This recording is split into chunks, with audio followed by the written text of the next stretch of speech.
19ویں پارے کا خلاصہ آپ حضرات کے پیش خدمت ہے۔ یہ سورہ فرقان کا کچھ حصہ ہے جو 19ویں پارے کے اندر ہے۔ اس کے اندر اللہ رب العزت نے کچھ خاص چیزوں کو، اپنی قدرتوں کو اور قیامت کے ہولناک مناظر کو اور آخرت کے اندر نیک بندے جو ہوتے ہیں ان کی خصوصیات کو اللہ رب العزت نے بیان فرمایا ہے۔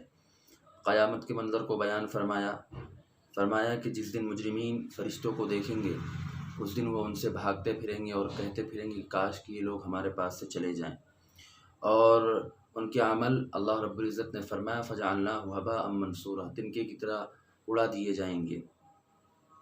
اور فرمایا کہ جب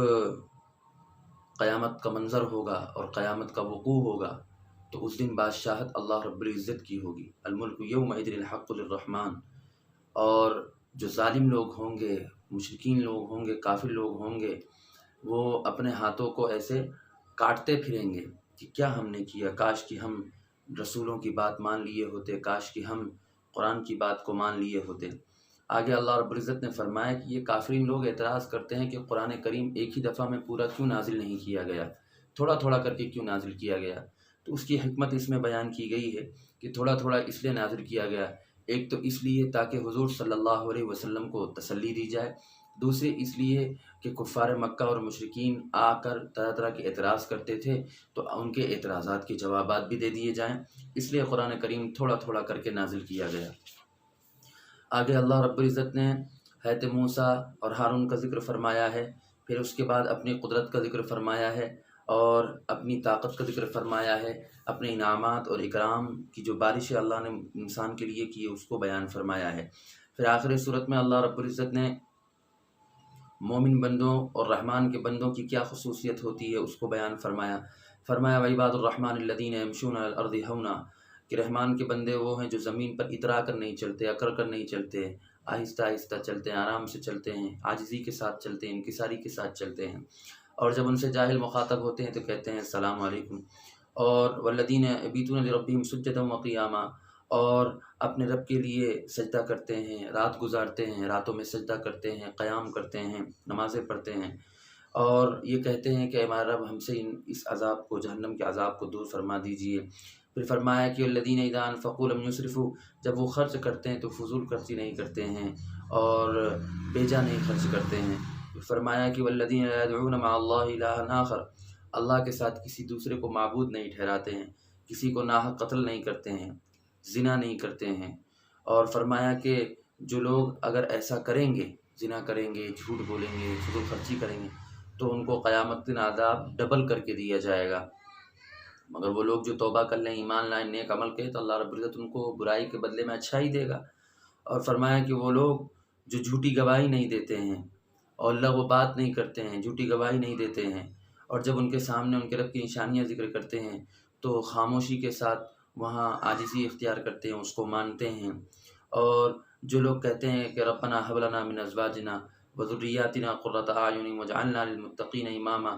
کہ ہماری اولادوں کو، ہماری بیویوں کو، ہماری ذریت کو ہمارے آنکھوں کی ٹھنڈک بنا دے اور متقین کا امام بنا دے۔ یہ دعا مانگنی چاہیے ہمیں، اپنے ہر نماز کے اندر چلتے پھرتے یہ دعائیں مانگنا چاہیے۔ پھر آگے اللہ رب العزت نے فرمایا کہ ان کو ایسا بدلہ دیا جائے گا جو انہوں نے صبر کیا ہے،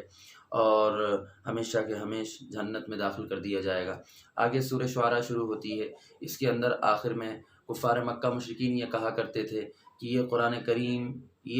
کریم جو ہے یہ کوئی اللہ کی کتاب نہیں بلکہ یہ شاعروں کا کلام ہے، کاہنوں کا کلام ہے، جادوگروں کا کلام ہے۔ اللہ رب العزت نے اس صورت میں اس کا رد فرمایا ہے۔ اس صورت کے اندر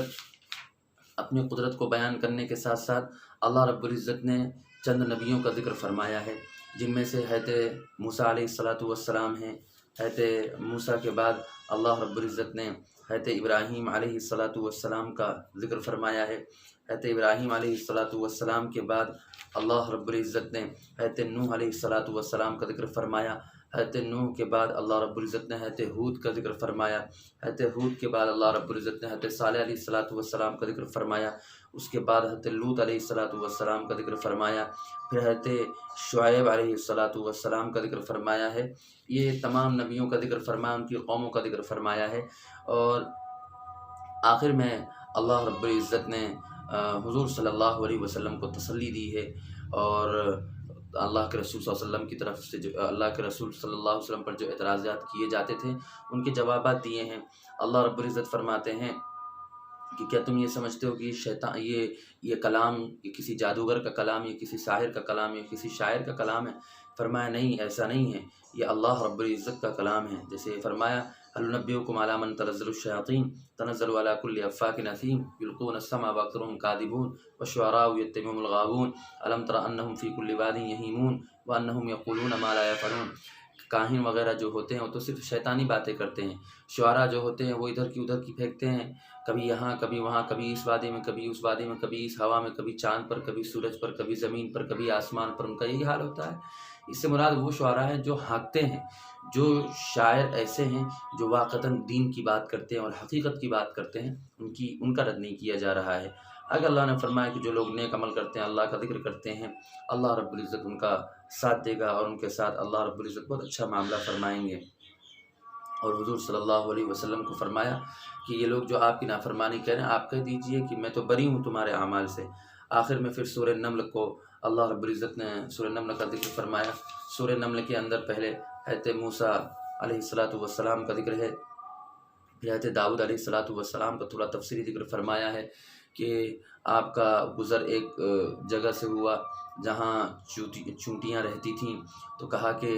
یہ سلیمان کا لشکر آپ کو کچل دے گا، تو اللہ کے رسول حضرت داؤد علیہ السلام وہاں ہنسے اس کے قول پر، اس نے جو بات کہی، اور پھر اللہ رب العزت کا شکریہ ادا کیا۔ پھر آگے ہدہد کا ذکر ہے کہ ہدہد ایک پرندہ تھا، اللہ کے رسول حضرت سلیمان علیہ السلام کی کیونکہ حکمرانی چرند و پرند سب پر تھی تو اس کو ڈھونڈا گیا۔ پھر آگے اللہ رب العزت نے ایک بادشاہ کا ذکر فرمایا ہے جس کو حضرت سلیمان علیہ السلام نے کہا اسلام لانے کا، وہ عورت تھی، پھر وہ اسلام لے آئی، اور اس کا تخت ایک پلک جھپکنے کے برابر اللہ رب العزت نے جو طاقت اور قدرت دی تھی اس کے بدلے حاضر کروا دیا۔ یہ پورا تفصیلی ذکر اس کے اندر ہے۔ پھر آخر میں قوم سمود کا ذکر کیا گیا ہے، اور اللہ رب العزت نے پھر آخر میں حضرت لوط علیہ السلام کا ذکر کیا ہے، حضرت لوط کی قوم کا ذکر کیا ہے، اور آخر میں فرمایا قل الحمد للہ وسلام علی عبادہ الذین اصطفیٰ اللہ خیر اما یشرکون، کہ جو لوگ نیک ہیں، اللہ کے بندے ہیں، اللہ کی تعریف بیان کرتے ہیں، اللہ رب العزت کا شکر ادا کرتے ہیں، ایسے بندوں کو اللہ محبوب رکھتا ہے، اللہ مقرب رکھتا ہے۔ یہ خلاصہ ہے 19ویں پارے کا، جس میں اللہ رب العزت نے خصوصیت کے ساتھ بہت ساری چیزوں کو، قیامت کو ذکر فرمایا، اپنے توحید کو ذکر فرمایا، اپنی طاقت اور قدرت کا ذکر فرمایا ہے۔ اللہ ہمیں اس کی توفیق نصیب فرمائے۔